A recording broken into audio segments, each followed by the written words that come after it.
wajib iman, wajib aman, wajib imun. Berolahraga, riang gembira, mencegah kita jatuh sakit. Makan bergizi tiap hari, tidur cukup itu pasti. Dan jangan panik, berdoa tiada henti, wajib iman, aman, imun. Pakailah maskermu, Jaga jarakmu, cuci tanganmu selalu. Kita raih bahagia dengan iman, aman, imun. Badan sehat, bangsa kuat. Kita raih bahagia dengan iman, aman, imun. Badan sehat, bangsa kuat.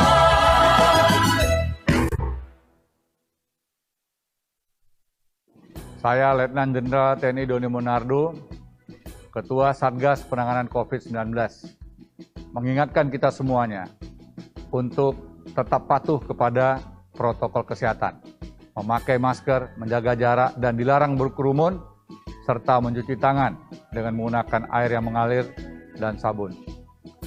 COVID belum akan berakhir. Sampai kapan, kita pun belum bisa memberikan jawabannya. Dalam waktu dekat ini, kita juga akan menyelenggarakan serangkaian liburan, libur Natal dan libur Tahun Baru. Satuan Tugas Penanganan COVID-19 mengajak kita semua untuk liburan aman dan nyaman tanpa jalan-jalan. Liburan yang aman dan nyaman tanpa bepergian. Liburan yang aman dan nyaman di rumah saja, mengingat dalam kurun waktu 2-3 minggu yang akan datang, akan terjadi cuaca ekstrim di sejumlah daerah di wilayah tanah air. Semoga Tuhan Yang Maha Kuasa senantiasa melindungi bangsa Indonesia.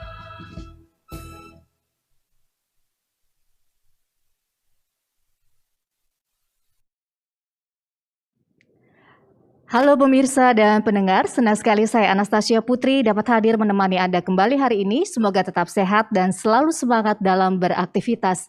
Nah, seperti yang telah kita dengar bersama tadi, pesan dari Ketua Satgas Penanganan COVID-19 Bapak Doni Monardo, mari kita liburan aman dan nyaman tanpa jalan-jalan, tanpa bepergian dan tetap di rumah saja.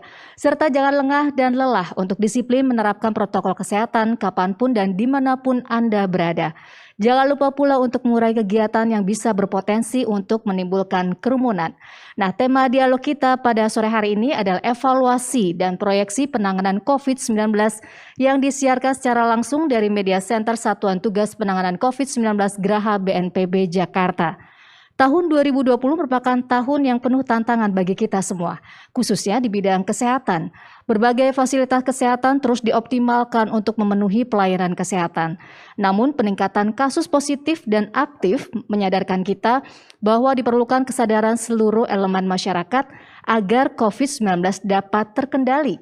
Lalu bagaimana efektivitas penanganan COVID-19 dapat menjadi tolok ukur percepatan penanganan COVID-19 di tahun mendatang?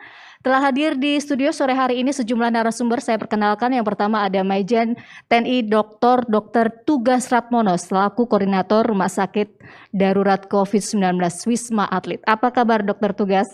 Alhamdulillah baik Mbak Putri. Ya. Tetap sehat dan semangat ya dokter. Selalu semangat ya. Dan berikutnya saya perkenalkan juga ada Brigjen TNI Dr. Alexander K. Ginting, Ketua Bidang Penanganan Kesehatan Satgas COVID-19 Nasional. Selamat sore Dr. Alex, apa kabar? Selamat sore, baik, puji Tuhan semuanya dalam keadaan terkontrol, terkendali. Ya, dan senang sekali terakhir ada Dr. Rita Rogaya selaku Direktur Pelayanan Kesehatan Rujukan Kementerian Kesehatan. Selamat sore Dr. Rita, apa kabar? Selamat sore Mbak Putri. Sehat selalu ya? Sehat-sehat. Alhamdulillah. Dan sebelum kita mulai perbincangan, sebagai informasi pemirsa, kondisi di studio saat ini telah disanitasi. Mikrofon yang kami gunakan juga sudah didesinfeksi dan kami juga senantiasa menjaga jarak. Talk show ini juga memperhatikan protokol kesehatan dan ditujukan untuk semua kalangan. Nah, sebelum kita memulai diskusi, mari kita menggunakan hand sanitizer terlebih dahulu. Silakan Bapak dan Ibu.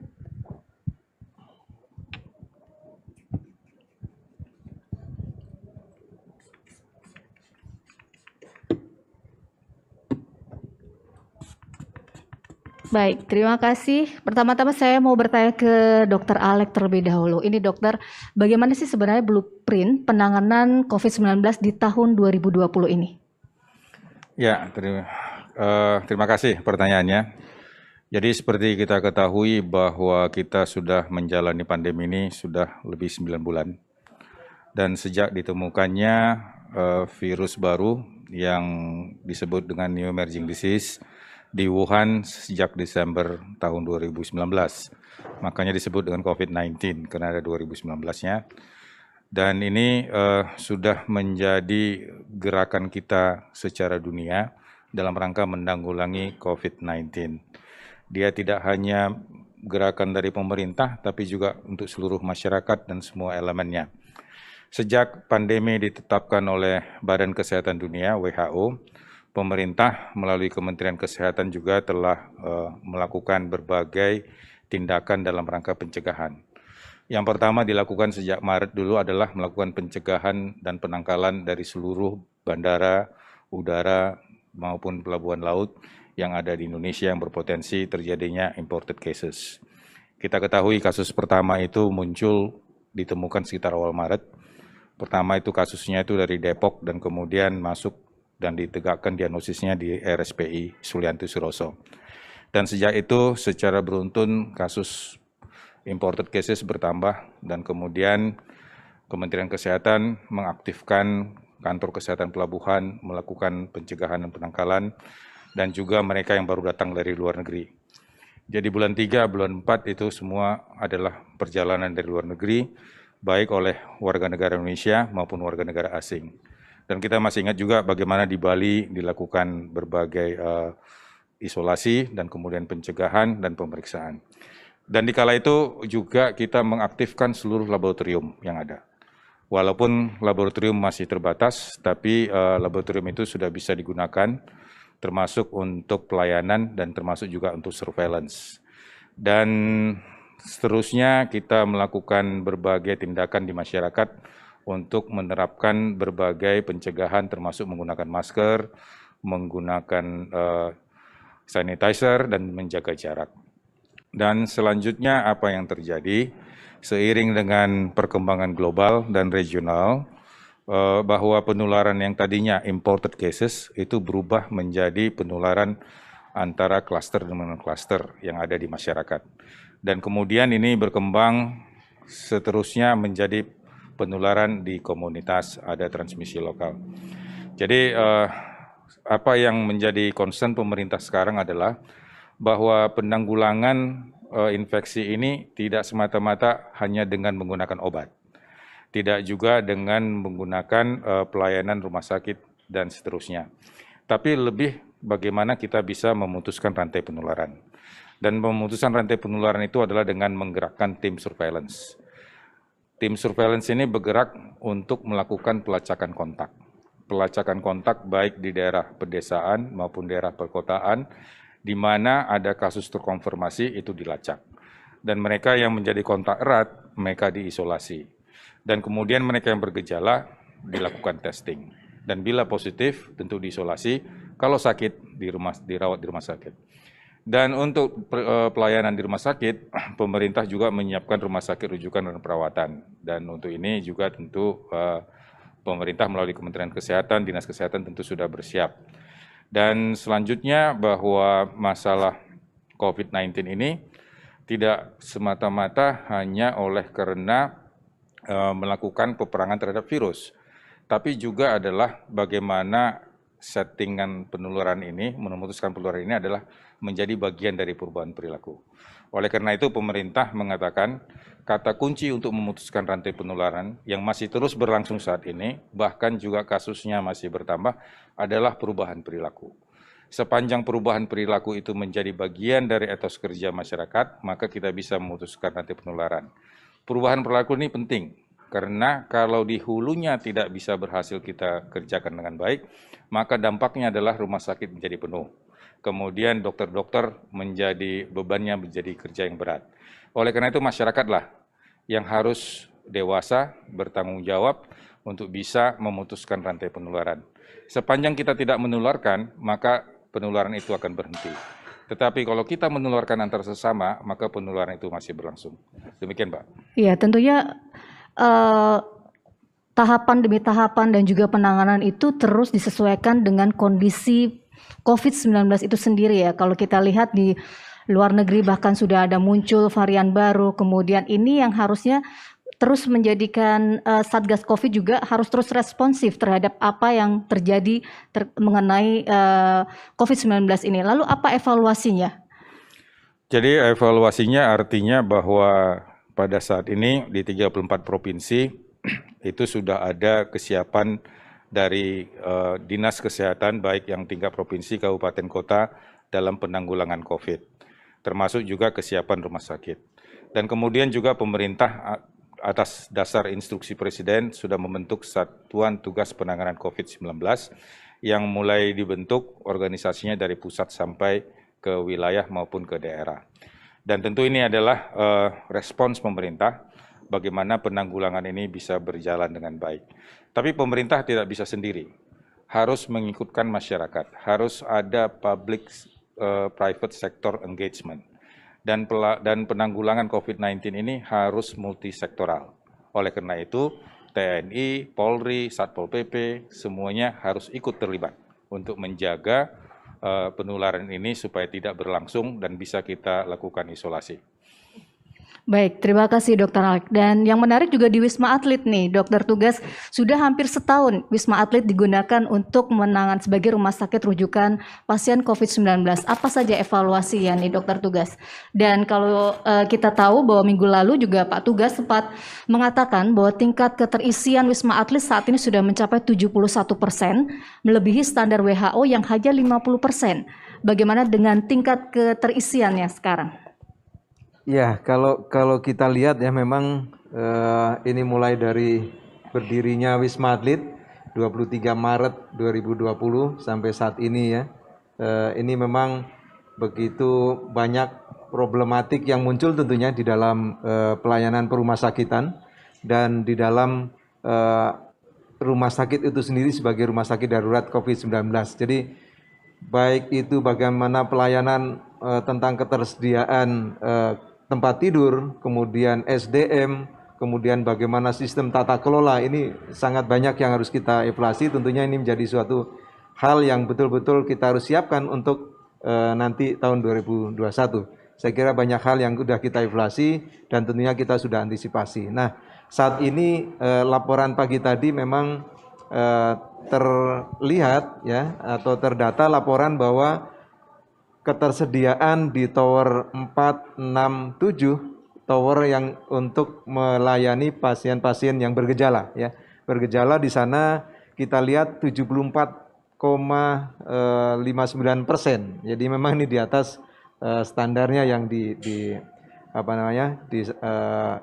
rekomendasi oleh WHO katakanlah. Tapi itu memang cerminan bahwa memang ini suatu tempat yang kasusnya memang meningkat terus. Jadi ini adalah suatu antisipasi kita yang harus kita lakukan. Dan ketersediaan saat ini masih ada 1.124 kamar untuk tempat tidur ya untuk di penanganan yang bergejala ya. Jadi ini saya kira masih ada cukup ya untuk beberapa minggu ke depan. Tentunya ini kita harus atur masing-masing tower ya. Ada tower yang mungkin sudah ketersediaannya sedikit, ada yang cukup gitu ya. Ini kita akan atur dari 3 tower itu. Untuk flat isolasi mandiri sendiri kita masih ketersediaannya cukup banyak di sini. Dia keterpakaiannya 35,55%. Di sana masih ada 1.055 tempat tidur. Jadi cukuplah untuk yang flat isolasi. Jadi di sini kita lihat bahwa memang saat ini kita lihat grafik di rumah sakit darurat COVID-19 tentang keterpakaian untuk tempat tidur memang masih terus meningkat. Total saat ini untuk yang dirawat yang bergejala itu adalah 3.300 pasien ya, dengan flat isolasi sejumlah 3.855 pasien. Jadi ini dibanding yang kemarin memang relatif ini jumlahnya menurun karena yang di flat isolasi yang menurun. Kemarin sampai 4.000 sekian. Jadi ini adalah suatu kondisi yang tentunya ini masih kita harus antisipasi terus, apalagi ini akan menghadapi liburan ya, liburan, sehingga ini akan betul-betul kita siapkan, mudah-mudahan tidak sampai ketersediaan yang melonjak lagi. Nah, kalau tadi bicara mengenai fasilitasnya ya. Nah, kalau dengan tenaga kesehatannya seperti apa, dokter tugas? Bagaimana dengan tenaga kesehatannya? Apakah juga mungkin akan ada penambahan dan bagaimana evaluasinya? Otomatis memang ini dari waktu ke waktu ya, mengingat dengan pertambahan jumlah kasus yang dirawat di Rumah Sakit Darurat COVID-19 Wisma Atlet, ini menuntut jumlah tenaganya juga harus ditambah. Jadi terus kita selalu mengajukan ke PPSDM dari Kementerian Kesehatan dan kita selalu didukung untuk pertambahannya, dan memang kita harapkan betul ini bisa mengcover dan sesuai dengan proporsional dari pelayanan. Dan di sana baik itu tenaga dokter, tenaga perawat, tenaga kesehatan lainnya terus kita ajukan sesuai proporsinya, dan saat ini alhamdulillah masih tercukupi. Jadi memang juga ikut meningkat di sana Mbak Putri ya. Ya baik, saya ke Dokter Rita. Dokter, kapasitas tempat tidur ruang isolasi dan ICU periode 18 Oktober hingga 27 Desember di 940 rumah sakit rujukan di Indonesia ini terus mengalami peningkatan.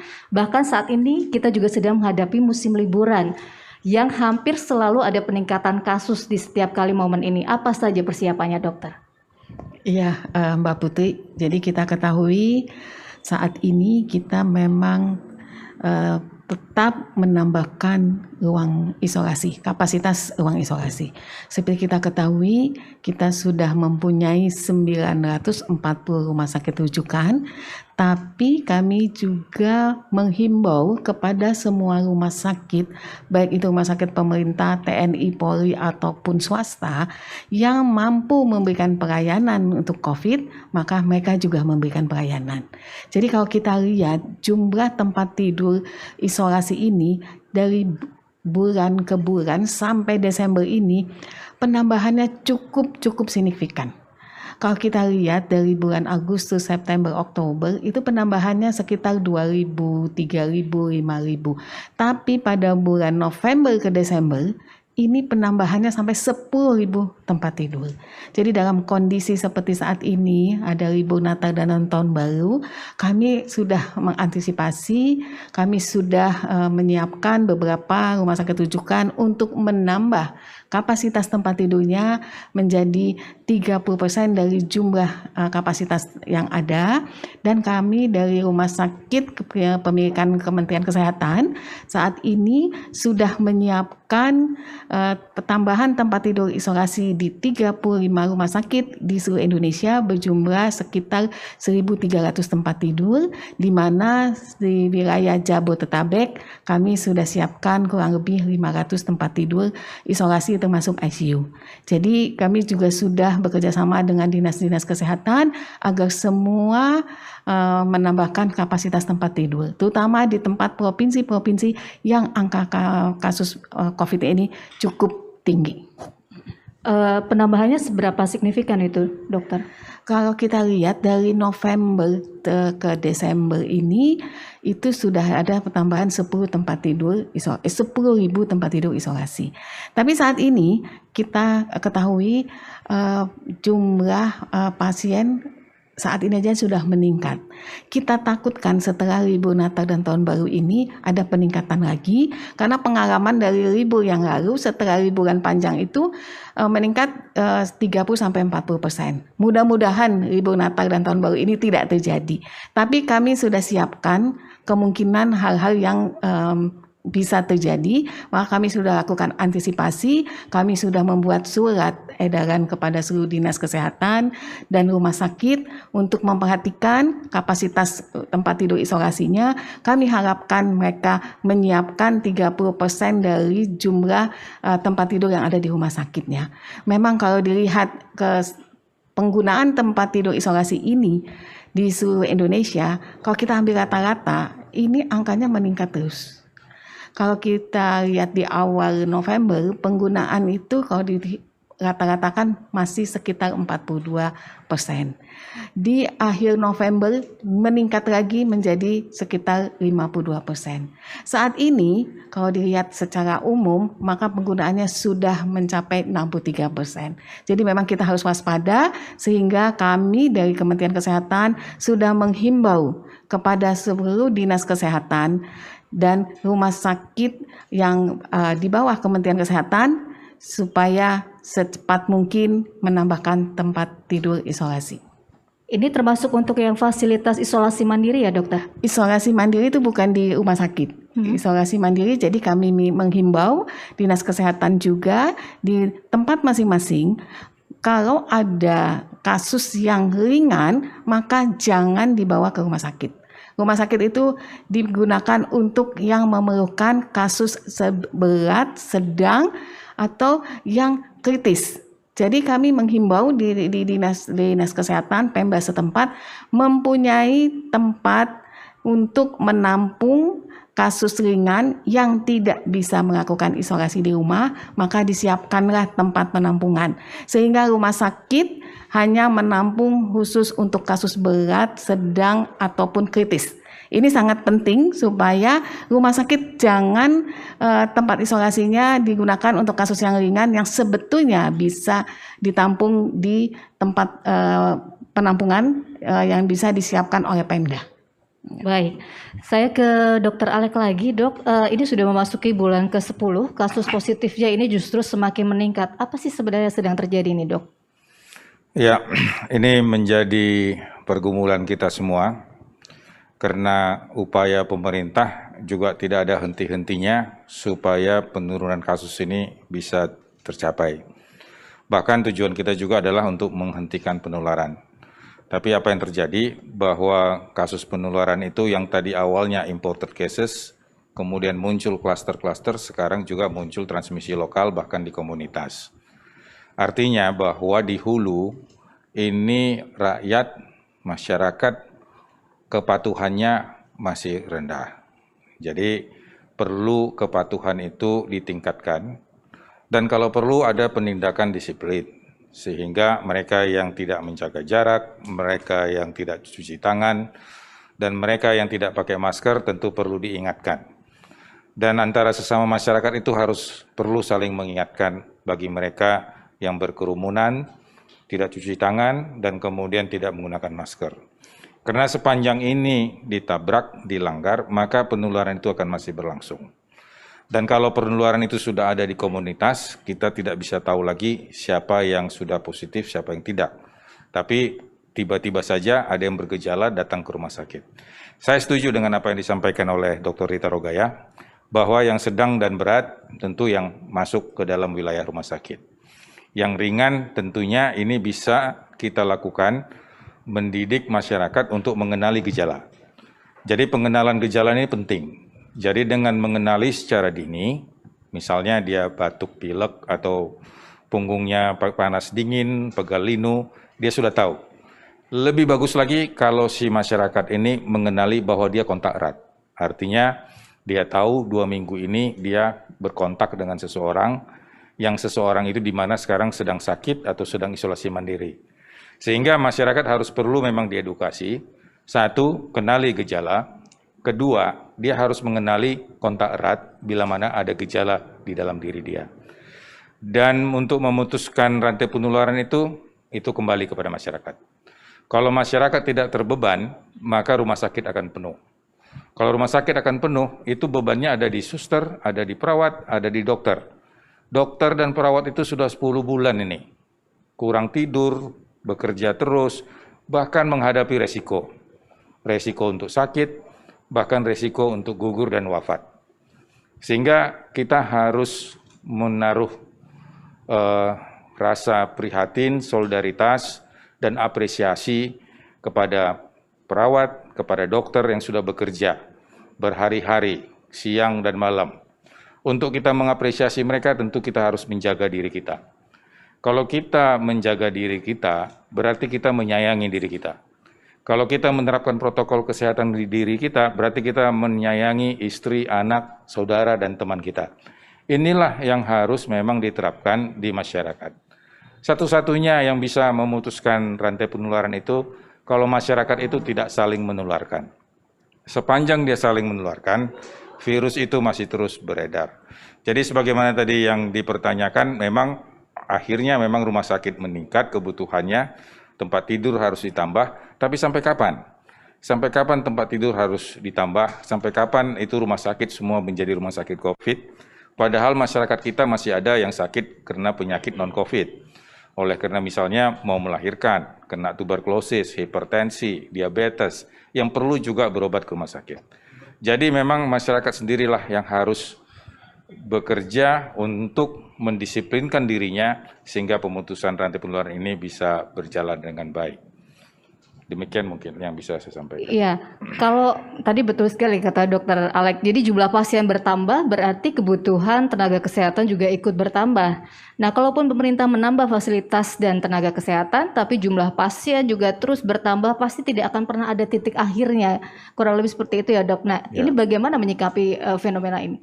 Jadi apa yang disampaikan oleh Dr. Rita Rogaya selaku Direktur Kesehatan Rumah Sakit Rujukan, bahwa tentu pemerintah punya strategi, dan strategi itu harus berpedoman think globally, act locally. Jadi tidak bisa disamakan Jakarta dengan di Mentawai, tidak disamakan bisa juga Pekanbaru dengan Surabaya, nggak bisa. Tentu masing-masing punya action plan yang berbeda. Yang jelas kalau dia ringan dan sedang, kalau dia sedang dan berat dia masuk rumah sakit. Kalau ringan dia harus bisa melakukan self assessment. Dia harus bisa mengenali gejalanya dan kemudian dia bisa menggunakan berbagai mekanisme untuk mendapat akses untuk ketemu dokter sama klinik. Salah satu juga yang sudah disiapkan pemerintah adalah telemedicine. Jadi telemedicine juga adalah salah satu instrumen di mana masyarakat bisa berkonsultasi sehingga mengurangi risiko antrian, mengurangi risiko untuk berpergian, tapi sekaligus juga mendapat edukasi dan mendapat pandangan apakah dia perlu mendapat pengobatan lanjutan atau tidak, pemeriksaan darah lanjutan atau tidak dengan menggunakan telemedicine. Oleh karena itu kita mengajak juga seluruh masyarakat agar bisa juga memanfaatkan aplikasi di mobile phone-nya untuk menggunakan telemedicine yang sudah tersedia. Ini akan mengurangi juga beban rumah sakit, karena tidak perlu kita ke rumah sakit hanya untuk bertanya apakah saya ada punya gejala atau tidak, kemudian bagaimana dengan obat-obatan, sementara tidak ada sisi emergensinya. Tapi kalau ada emergensi, misalnya sesak, batuk, demam, kemudian sudah ada gejala, ini tentu ada indikasi. Jangan ditunda, harus segera ke rumah sakit. Tapi lebih awal kita mengenali, kemungkinan untuk jatuh ke fase yang lebih berat akan lebih sedikit. Baik, terima kasih dokter. Nah, dokter tugas ini juga menarik, Wisma Atlet sudah 10 bulan. Nah, kira-kira tahun depan 2021, apakah ada strategi khusus khususnya terhadap para tenaga kesehatan yang ada di sana? Ya, tentunya kita selalu evaluasi terus, termasuk tenaga kesehatan ya. Jadi tenaga kesehatan di sana selain kita sudah mengatur bagaimana shift bekerja, kemudian tim dalam satu shift gitu ya. Jadi kita ada 5 tim dalam suatu sehari untuk shift bekerja, sehingga mereka memang hanya bekerja 8 jam saat ini, kemudian dia istirahat 32 jam untuk masuk shift berikutnya. Dan memang kita juga akan memperhitungkan betul bagaimana proporsi untuk katakanlah di sana saat ini ada untuk yang flat isolasi yang tentunya tenaganya sedikit di sana diperlukan, kemudian yang ringan, kemudian yang sedang, dan bahkan ada yang berat yang akan dipersiapkan untuk dirujuk di sana. Jadi secara proporsional pun dan dengan pengetahuan dan skill kita antisipasi untuk bagaimana mereka betul-betul siap menangani di berbagai tempat tadi. Jadi ini salah satu untuk meningkatkan bagaimana sistem layanan atau sistem tenaga kerja yang kita siapkan, termasuk bagaimana mereka harus ada relaksasi di dalam Wisma Atlet sendiri, termasuk olahraga, kemudian ada hiburan, kemudian ada diklat gitu ya, pelatihan-pelatihan yang tentunya ini akan memberikan suatu suasana yang sangat kondusif untuk para nakes ini ya. Iya, karena kabarnya ada juga beberapa tenaga kesehatan yang akhirnya mengalami kelelahan atau fatigue ya. Ya itu memang bisa terjadi. Jadi tapi kami selalu evaluasi dan selalu kita lihat dengan teman-teman manajemen yang ada di sana, dan kita selalu adakan konsultasi, pendampingan dan seterusnya, sehingga tentunya akan betul-betul kita bisa memahami mereka apakah sudah dalam tingkat kelelahan atau fatigue dan lain sebagainya, yang tentunya ini akan mempengaruhi kinerja dari mereka untuk memberikan pelayanan yang terbaik ya. Iya, dokter tugas mungkin boleh dikasih gambaran kembali saat ini berapa jumlah keseluruhan pasien yang dirawat di RSDC Wisma Atlet, dan bagaimana dengan proporsinya antara pasien OTG, gejala ringan dan sedang, dan apakah saat ini masih menerima pasien rujukan tanpa gejala? Kalau kita lihat saat ini ya, laporan dari pagi tadi jam 6 pagi, artinya kita laporan ada jam 6 pagi dan jam 6 sore atau jam 6 malam. Saat ini jumlah yang di tower 4, 6 dan 7 untuk yang bergejala itu ada 3.300 pasien ya. Kemudian yang di flat isolasi mandiri di tower 5, hanya satu tower di sana, jumlahnya adalah 555 pasien di sana. Jadi kemudian untuk proporsinya tentunya di sini kami lihat kalau dulu adalah banyak yang tanpa gejala atau OTG. Saat ini banyak yang bergejala. Kalau kemarin kita lihat laporan terakhir itu proporsinya 74% yang bergejala dan 26% yang tanpa gejala. Jadi ini saya kira ada suatu strategi yang ke depan betul-betul mengantisipasi dari berbagai faktor. Apakah faktor ini yang sudah banyak yang bergejala sehingga kita harus siapkan bagaimana proporsi penanganannya, baik itu dengan terapi, kemudian antisipasi yang high care unit dan lain sebagainya. Ini kita sudah antisipasi terus sehingga betul-betul kita bisa sesuai dengan harapan dari semuanya atau khususnya dari instruksi Bapak Presiden bahwa bagaimana kita mencegah orang yang sakit jangan menjadi lebih berat. Ini yang kita terus antisipasi dengan berbagai faktor pertimbangan layanan yang tentunya sesuai dengan standar yang sudah dikeluarkan oleh baik itu pedoman dari Kementerian Kesehatan dan juga pedoman-pedoman dari perhimpunan ya, dan juga pedoman yang sudah dibuat tentunya yang diselaraskan dari lokal rumah sakit darurat COVID-19 ini ya. Baik, Dokter Rita, ini juga masih terkait dengan kasus yang terus meningkat. Bagaimana proyeksi ketersediaan fasilitas kesehatan untuk tahun depan? Untuk rumah sakit, kami tetap akan mengantisipasi melihat kondisi bagaimana peningkatan kasus seperti ini. Dan kami harus melakukan suatu strategi. Tadi sudah disampaikan, kita betul-betul harus melakukan seleksi pasien.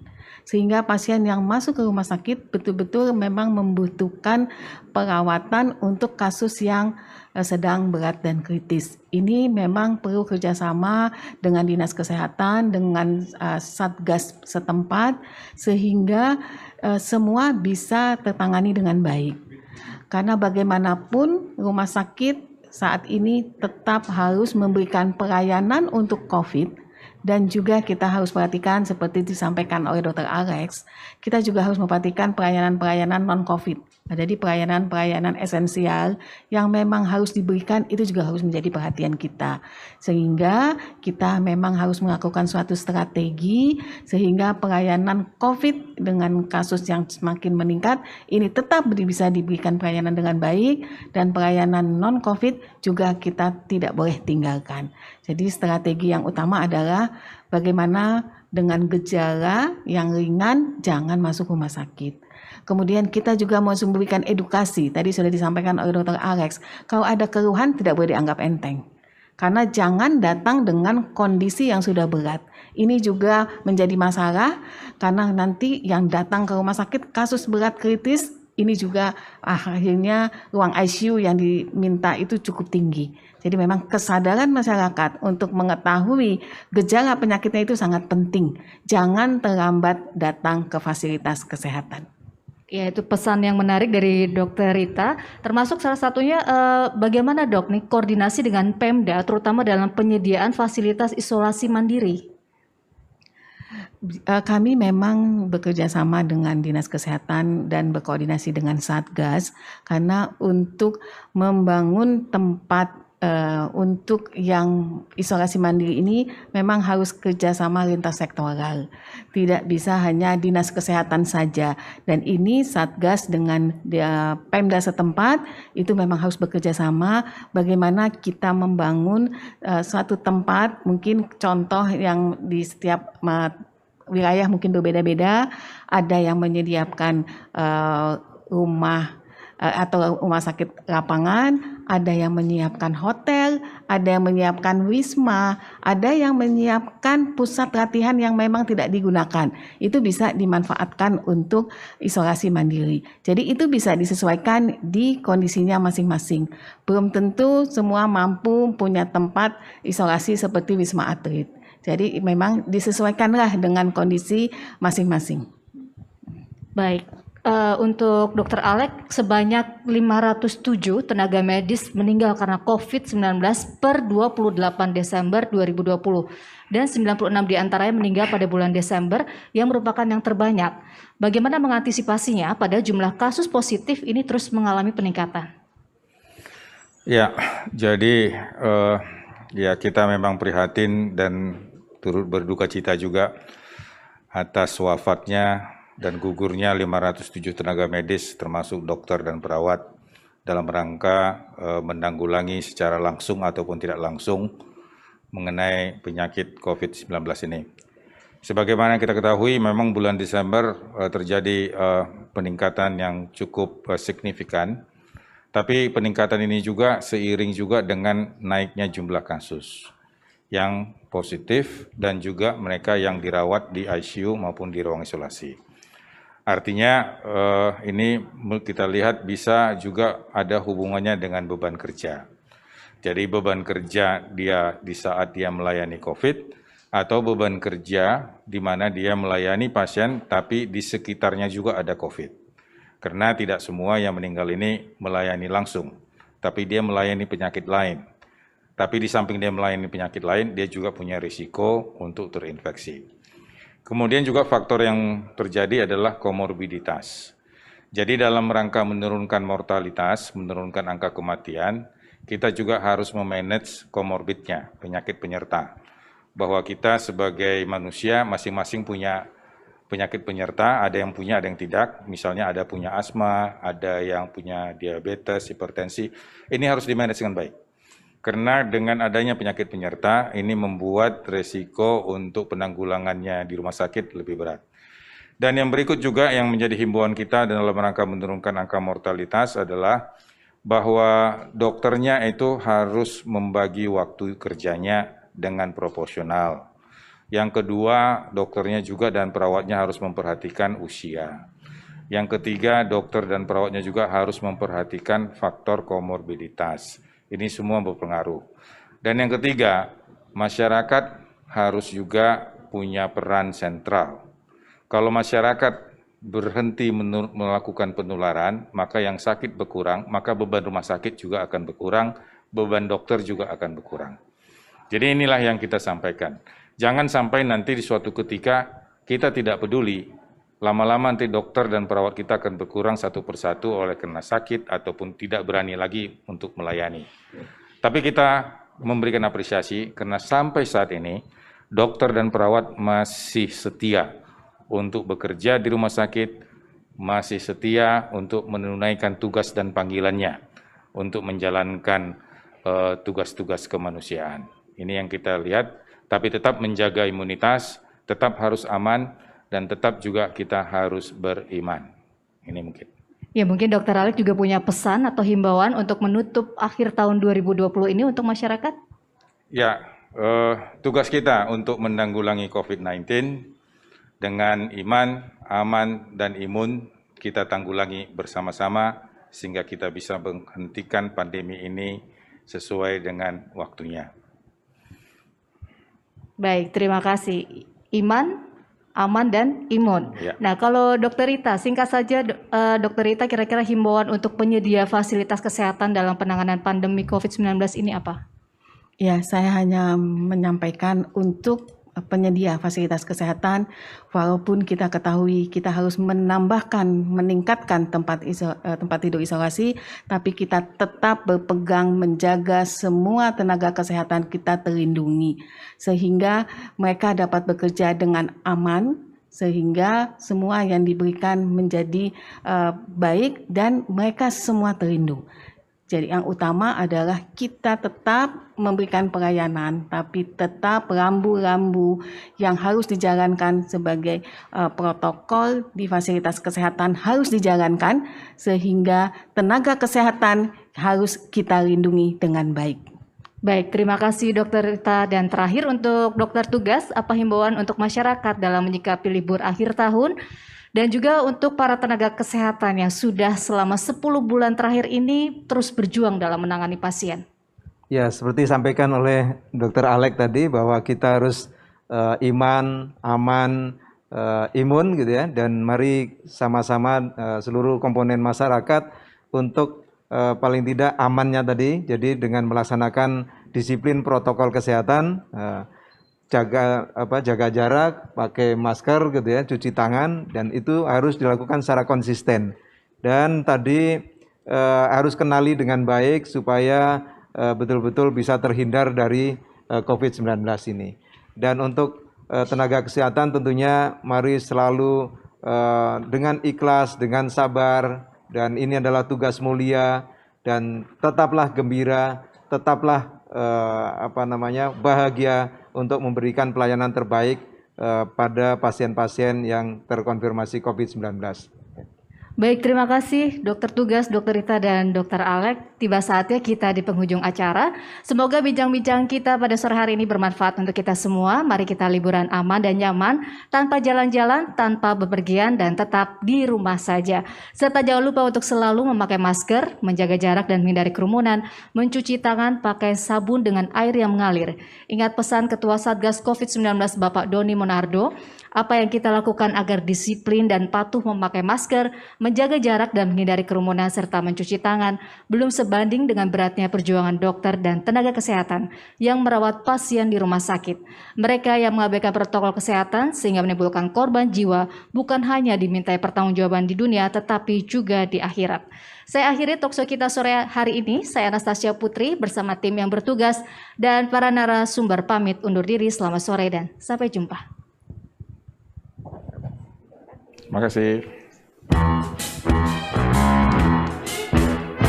Jalani hari dengan 3 wajib, wajib iman, wajib aman, wajib imun.